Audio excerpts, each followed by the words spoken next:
can't believe this. You were supposed to be here an hour ago. I know, I'm sorry. The traffic was terrible. That's no excuse. What do you want from me? That's when I finally realized how heartless this woman truly was. Although she'd never hidden it, it was always there, sharp and proud, cutting through every smile, every polite greeting, every manufactured pleasantry. But I kept telling myself there had to be a scrap of good buried beneath the wickedness I saw every time she smiled at my daughter. That optimism blinded me, and it's a shame my disabled daughter Sophia had to be the one who paid for it, with her blood on the pavement. Welcome to Prodigy Tales. Make sure you like and subscribe because this story needs to be heard. What happened to my little girl? It could happen to yours.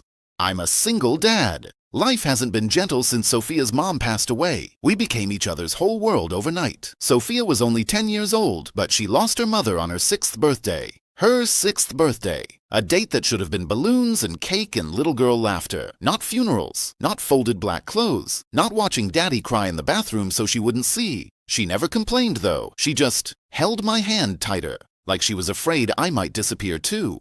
2 years ago, we moved into this neighborhood hoping for quiet, stability, maybe even healing, just when we thought life couldn't get any worse. It did.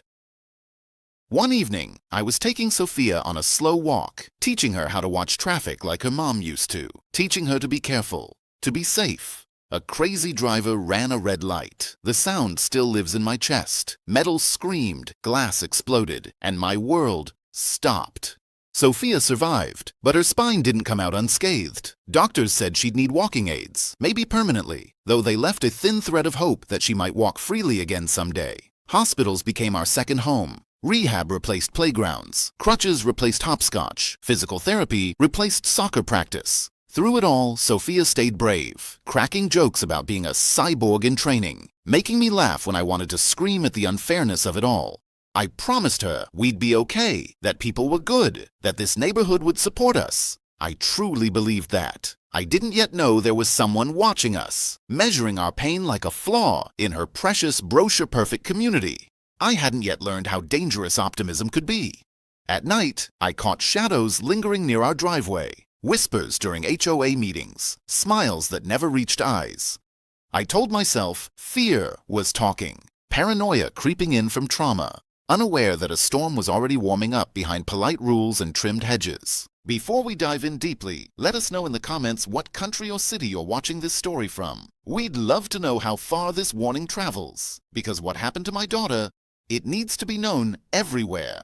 A few days after Sophia and I returned from the hospital, the house filled with quiet kindness. Neighbors brought casseroles, handwritten cards, awkward hugs that meant well. People waved slower when they saw Sophia practicing with her crutches, cheering like she was winning a marathon just for reaching the mailbox. For the first time in weeks, I felt hope settling in again. Except one person never came. Karen, the HOA President. She finally showed up, through paper instead of flesh. A crisp envelope slid under my door, stamped with authority and perfume. I opened it expecting rules about parking or lawn maintenance. Instead, I read something so cold, I had to sit down. Karen wrote that this neighborhood was not suitable for people with disabilities. She claimed Sophia's presence reduced property values, disrupted the neighborhood image, and created liability risks. Liability. That's what she called my daughter. I laughed at first, waiting for the punchline that never came. Surely this was some tasteless joke, right? Some cruel prank by a neighbor with a sick sense of humor? I ignored it, choosing silence over escalation, hoping she'd realize how cruel it sounded once the words settled in her own head. Days later, another letter came. This one gave me 2 weeks to sell my house and leave, or face community consequences. I didn't respond. I focused on Sophia. Every small step she took felt like a victory worth protecting from poison. Still, I noticed Karen's stares whenever we crossed paths. Her eyes dragged over Sophia like she was inspecting a cracked tile. She never hid the disgust. She smiled while doing it too. Whispers followed us now.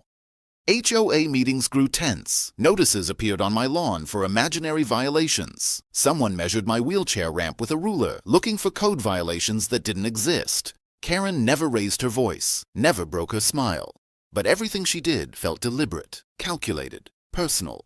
I told myself it was temporary, that bullies eventually get bored, that decency wins by default. I focused on what mattered: Sophia's physical therapy, her homework, her smile coming back slowly, like sunrise after the longest night. What I didn't know was that Karen wasn't warming up. She was sharpening something. Weeks passed. The letters stopped, and I thought maybe she'd moved on to torment someone else. I let my guard down. That's exactly when Karen finally confronted us, during an evening walk. Sophia moved carefully beside me, crutches clicking softly against the pavement. We were talking about her day at school, about her friend Emma, about normal things that made us both feel human again. Karen stepped out from between parked cars, pointing at me like a judge delivering a sentence. She said I had refused to obey her, loud enough for nearby neighbors to hear, making a scene, making me the villain in her twisted story. I tried to ignore her, guiding Sophia past, whispering that we should just keep walking. But something in Karen's voice demanded a response, something venomous and final. I stopped, turned, and told her exactly what I thought. I told her she was heartless, cruel, unfit to lead anyone, let alone a community. That she should be ashamed of herself for targeting a disabled child. She smiled wider, promised to teach us a lesson we would never forget. I grabbed Sophia's hand and walked away, heart pounding, telling myself Karen was all talk, just a bully with a clipboard and too much free time. I should have known better. I should have called the police right then, filed a harassment report, documented everything. But I didn't. I chose to believe in human decency one more time.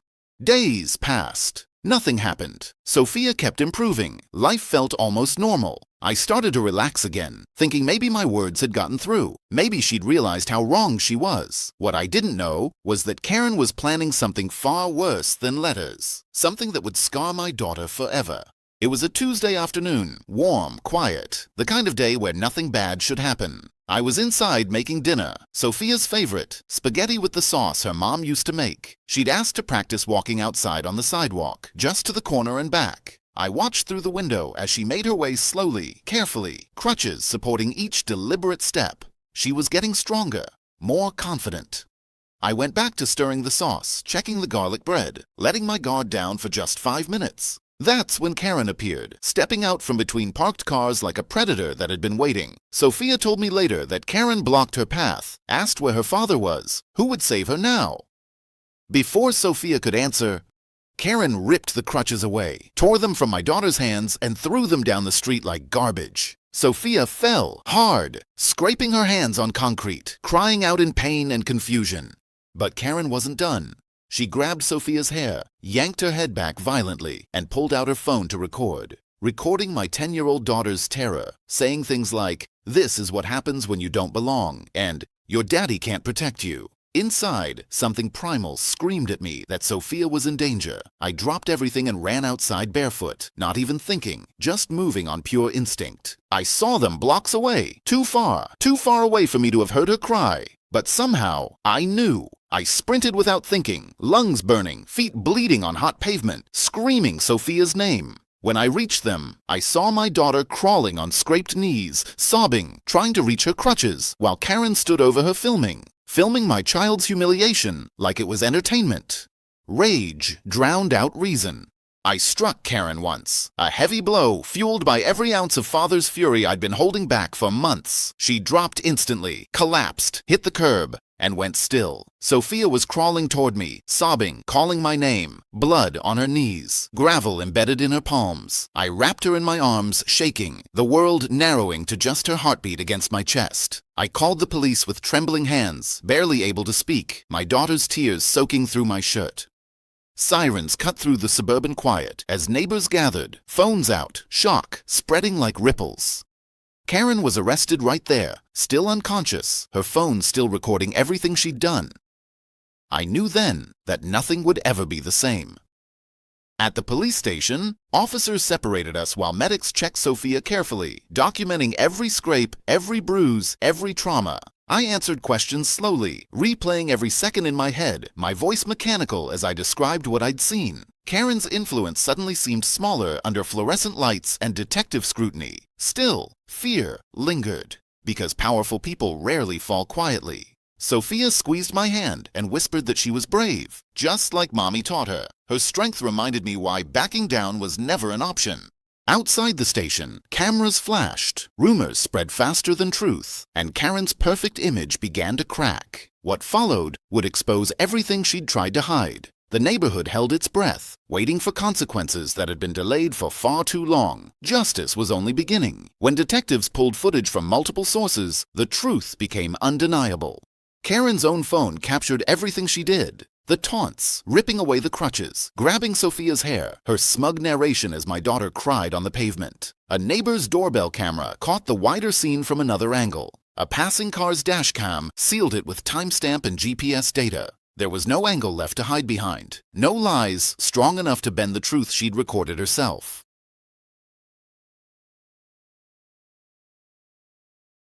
The investigation moved fast once detectives started digging into Karen's history. The mask shattered completely. What they found were prior complaints buried in HOA files, threats disguised as policy enforcement, discriminatory language in emails, and intimidation tactics targeting minority families, elderly residents, and anyone she deemed undesirable. The HOA board tried to distance themselves, claiming they'd had concerns but couldn't prove anything.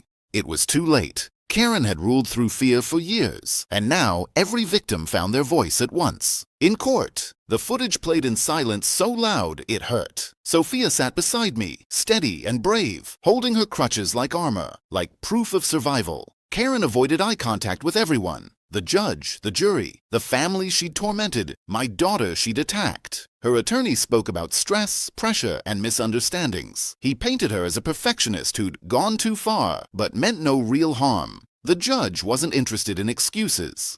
The ruling was clear and devastating. Karen was convicted of felony child abuse, assault with intent to harm a minor, harassment and stalking, civil rights violations for targeting a disabled child, and multiple counts of HOA abuse of power. She was sentenced to 3 years and 6 months in state prison, followed by 5 years of supervised probation with strict conditions. On top of that, she was ordered to pay $485,000 in restitution. That money covered medical costs for Sophia's additional therapy, emotional damages, civil penalties, and legal fees. Every asset Karen had outside protected retirement funds was liquidated. Her home was sold at auction. Her accounts were frozen and drained. Her reputation evaporated like morning fog. She was permanently banned from ever serving in any HOA leadership position and legally barred from holding any leadership role in any residential association in the entire state. A no-contact order ensured she would never come near my daughter again. Ever. She was removed from the neighborhood quietly. No farewell, no sympathy, just gone. Escorted out like the criminal she was.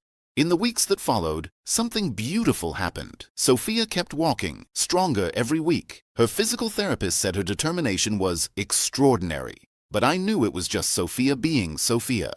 She started smiling again, real smiles that reached her eyes. The nightmares faded slowly, replaced by dreams of running and dancing and being a kid again. The neighborhood transformed too. New HOA leadership was elected, people who actually cared about community, not control. Neighbors who'd stayed silent came forward with apologies, some with tears, explaining they'd been afraid of Karen too. A support system formed around us. Play dates, carpools, invitations to barbecues and birthday parties. For the first time since we'd moved there, we actually belonged. And for the first time since the accident, since losing her mom, since Karen's campaign of terror, the neighborhood felt safe. Sophia practiced her walking without fear, played outside without looking over her shoulder, laughed without wondering if someone was measuring her worth. I realized that sometimes the monsters aren't hiding in shadows. Sometimes they're hiding behind smiles and clipboards and HOA bylaws. But when you stand up to them, when you fight back with everything you have, when you protect what matters most, they fall, and they fall hard.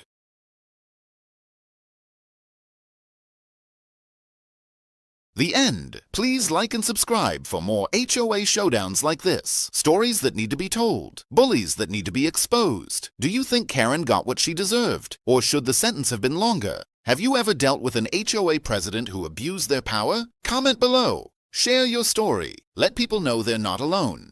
Because the Karens of the world, they count on silence. Don't give them that power. Not when our children are watching.